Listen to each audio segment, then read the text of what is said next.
नमस्कार, मेरा नाम हिमांशु विश्वकर्मा है। मैं उत्तर प्रदेश में बेसिक शिक्षा विभाग में सहायक अध्यापक के पद पर कार्यरत हूँ। दिसंबर 2018 के आसपास उत्तर प्रदेश में 69,000 पदों के सापेक्ष भर्ती का विज्ञापन जारी हुआ था और उसी में मेरा चयन सहायक अध्यापक के पद पर हुआ।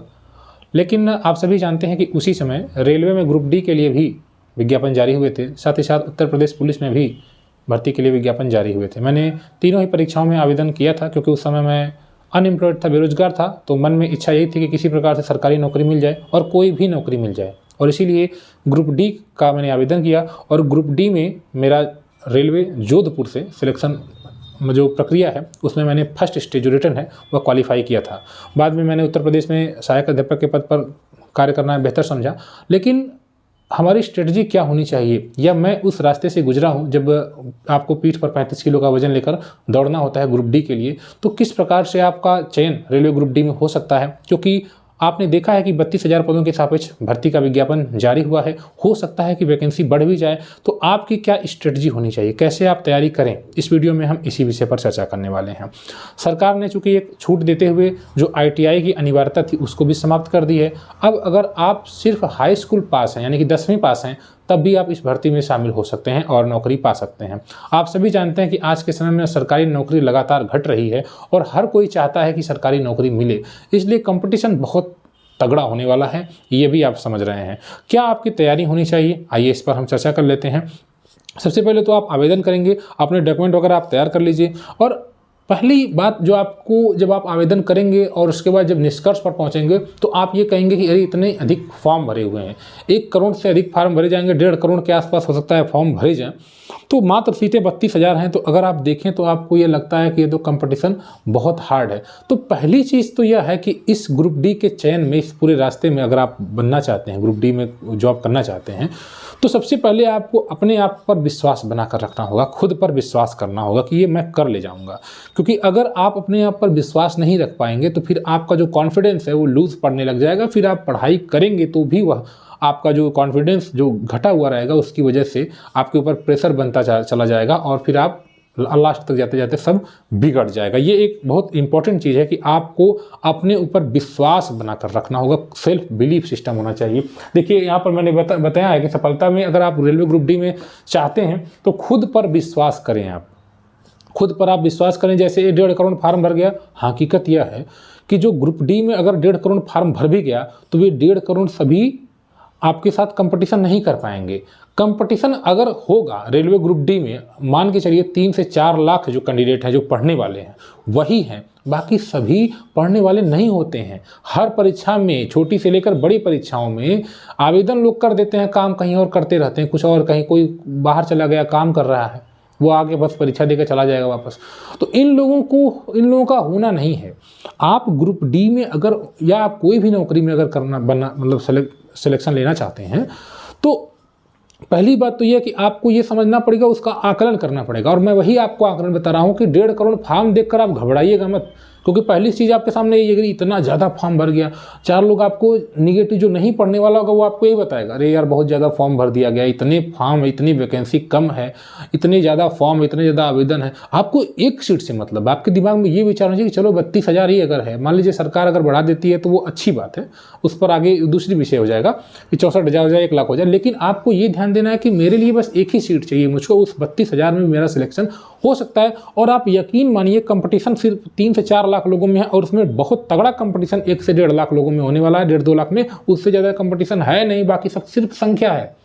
1.5 करोड़ लोग आवेदन के दावेदार नहीं होंगे। मैंने बताया ना कि वे कुछ और काम कर रहे हैं, वे बस फॉर्म भर देंगे, ठीक। इसलिए आपको सबसे पहले खुद पर विश्वास बनाकर रखना होगा अगर आपको ग्रुप डी में चयन लेना है तो। और इसके बाद निरंतर अध्ययन करना होगा। जैसे आपके पास जो टॉपिक हैं, जैसे आप मैथ पढ़ रहे हैं या आप साइंस देख रहे हैं, रेलवे में ज़्यादा आ रहा है, ठीक, तो आपको उन पर मतलब निरंतर पढ़ाई करना पड़ेगा। यानी कि हर सब्जेक्ट को आप स्ट्रेटजी बना के टाइमली, जैसे अगर मान लीजिए आपने 8 घंटे स्टडी का टाइम बनाया और आपने रेलवे का सिलेबस पूरा ग्रुप डी का उठा लिया, पूरा ग्रुप डी का सिलेबस आपको मिल जाएगा और उसमें जो सिलेक्टेड टॉपिक्स हैं उन टॉपिक्स का आप बाकायदा नोट बनाइए। ठीक, जैसे आपने समय और दूरी दे दिया तो समय और दूरी का नोट बनाइए और उसको आप रिवाइज करिए, लगातार प्रैक्टिस करते रहिए। तो ये पहली बात तो ये है कि कुछ लोग पढ़ाई करते हैं, 2 दिन पढ़ाई करते हैं, फिर 1 दिन छोड़ देते हैं, फिर कहते हैं मेरा पढ़ाई समय नहीं हो पा रहा है, 2 दिन नहीं हो पा रहा है। ये चीज़ आपको बहुत पीछे लेकर चली जाती है।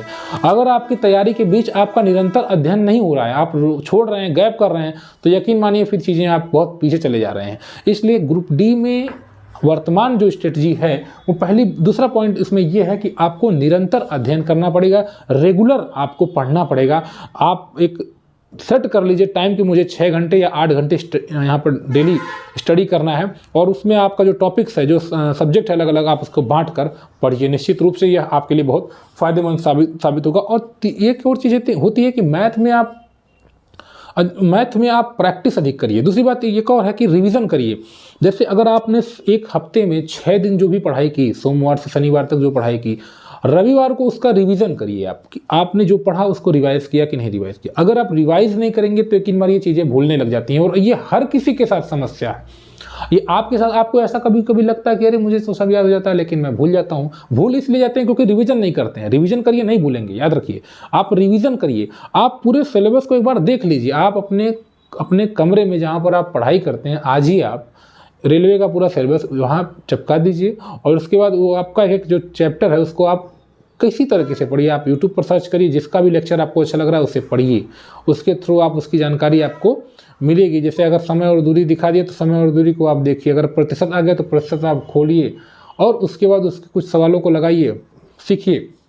तो ये आपका एक तरीका होता है। और मैंने बताया कि आप प्रतिदिन रिवीजन करिए और सोमवार से शनिवार तक जो पढ़िए उसको रिवाइज फिर करिए संडे को। और गणित, मैंने एक बात देखिए, गणित पर अधिक विश्वास करिए। गणित पर मैंने यह बात क्यों कहा है, एक बात आप ध्यान से समझ लीजिएगा, क्योंकि मैं अक्सर लोगों को यह कहते सुनता हूँ कि गणित मुझे नहीं आती है। गणित ऐसा कुछ है नहीं कि गणित किसी को आए नहीं। आपका यही तो कॉन्फिडेंस डेवलप करती है। अगर आपकी, एक बात आप समझ लीजिए कि अगर आप जीएस पर पूरा फोकस कर ले जाएंगे तो जीएस आपको 100% नहीं देगा, चाहे आप कितना भी पढ़ाई कर लीजिए। जीएस में आपका 100% मार्क्स नहीं उठेगा। अगर 35 क्वेश्चन जीएस के आ रहे हैं तो 35 के 35 सही नहीं कर पाएंगे आप जीएस में। लेकिन अगर गणित के 35 क्वेश्चन आ रहे हैं तो आप यकीन मानिए, अगर आपका गणित तैयार है तो 35 के 35 सही करके आएंगे। तो ये आपका प्लस पॉइंट होता है, गणित हो या रीजनिंग हो। रीजनिंग भी कुछ पेचीदा हो जाता है, लेकिन गणित का सिलेबस फिक्स कर दिया गया कि यहीं से पूछा जाएगा। तो गणित पर आपको अधिक विश्वास बनाकर रखना होगा। ये मैंने खुद किया है। मेरा ग्रुप डी में अच्छे खासे मार्क्स आए थे, 86 मार्क्स आए थे उस समय, और 100 में। और उस समय मेरा जो गणित था उसमें मेरे गणित में पूरे के पूरे मार्क्स आए थे, कोई भी क्वेश्चन गलत नहीं हुआ था। तो ये मुझे, और मैं एसएससी में CHSL में मैंने 2 बार क्वालिफाई किया है। वहाँ पर भी गणित जो है लगातार मुझे अब तक जो पढ़ाई मेरा दौर रहा है, मुझे हमेशा ये रहा है कि गणित मेरा एक एक्स्ट्रा पॉइंट रहा है, जो कि जहाँ से मुझे पूरे मार्क्स मिल जाते हैं। यकीन मानिए, आप गणित में आप 50 अगर क्वेश्चन आ रहे तो 50 के 50 सही कर ले जाएंगे। आपको बस गणित पर मतलब प्रैक्टिस करनी पड़ेगी। आप प्रीवियस ईयर उठाइए, आप रेलवे ग्रुप डी के प्रीवियस ईयर आते हैं उनको उठाइए। अगर आपको और भी बुक्स वगैरह मिल जाती हैं जहाँ पे प्रीवियस ईयर क्वेश्चंस दिए हुए हैं, तो या और पेपर वगैरह किसी प्रकार से आपने देखा कि पिछले साल में जो ट्रेंड रहा है, वहाँ से उन क्वेश्चंस की प्रैक्टिस करिए, उन क्वेश्चंस को लगाइए। आप जितनी बार लगाएंगे यकीन मानिए आपकी टाइम भी बढ़ेगी। मतलब ये है कि जो उसको लगाने का समय वो घटेगा। मेरे कहने का मतलब है, जैसे आप पहली बार कोई क्वेश्चन हल करेंगे तो आपको 1 मिनट लगेगा, दोबारा हल करेंगे तो 40 सेकंड लगेगा, फिर हल करेंगे तो 30 सेकंड लगेगा, और फिर एक दिन ऐसा आएगा उसको दिमाग में आप लगा लेंगे। तो ये चीज़ भी होती है। इसलिए आप गणित पर अधिक फोकस करिए। रेलवे ग्रुप डी में आप पूरे जो गणित का सिलेबस दिया हुआ उसके एक चैप्टर को आप उसका बाकायदा नोट बनाइए। हर चैप्टर से कम 100 क्वेश्चन की प्रैक्टिस करना करिए। आप 100 क्वेश्चन, जैसे अगर समय दूरी दिया, प्रतिशत दिया, चाल दिया, या फिर एक नियम दिया, तो आप हर जगह से रिवाइज करिए। 100 क्वेश्चन, 200 क्वेश्चन की प्रैक्टिस करना शुरू कर दीजिए। टॉपिक को उठाइए, बढ़िया से पढ़िए उसको। कुछ लोग डायरेक्ट प्रीवियस ईयर करने लगते हैं, ये गलत तरीका है।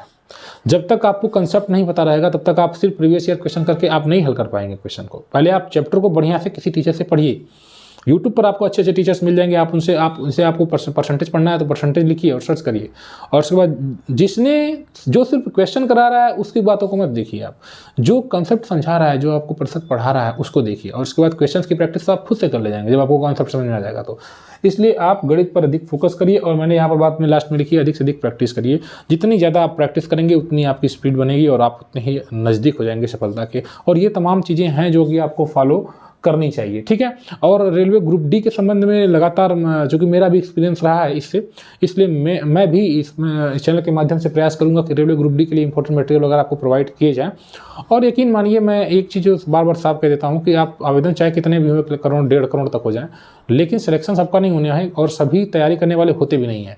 तैयारी सिर्फ 4 से 5 लाख लोग अच्छे से करते हैं, और उसमें भी 2 लाख के बीच में आपका अच्छा कंपटीशन होने वाला है। उससे बढ़ के कोई कंपटीशन है नहीं, समझ रहे हैं। तो इन चीज़ों को समझते हुए आप इन चीज़ों को फॉलो करिए और नोट वगैरह बनाना शुरू कर दीजिए। जैसे आप जो मैथ में क्वेश्चंस करते हैं उनको नोट बनाइए। जो साइंस का चैप्टर दिया हुआ है, ट्रेंड देखिए ना, प्रीवियस ईयर देखिए कहाँ से क्वेश्चंस आ रहे हैं, उन टॉपिक्स को आप मतलब ज़्यादा फोकस करिए।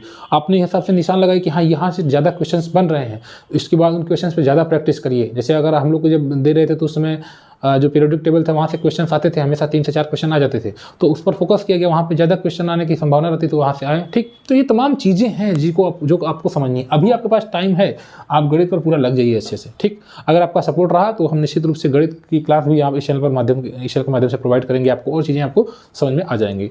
तो उम्मीद है कि मेरी ये बातें आपको समझ में आई होंगी। और अगर ग्रुप डी में आप चैनल लेना चाहते हैं तो निश्चित रूप से इस चैनल को फॉलो कर लीजिए। साथ ही साथ जो भी आपकी कोई समस्या रहती है, कोई डाउट रहती है तो पूछें, जरूर हम उसका सलूशन देंगे। वीडियो देखने के लिए धन्यवाद।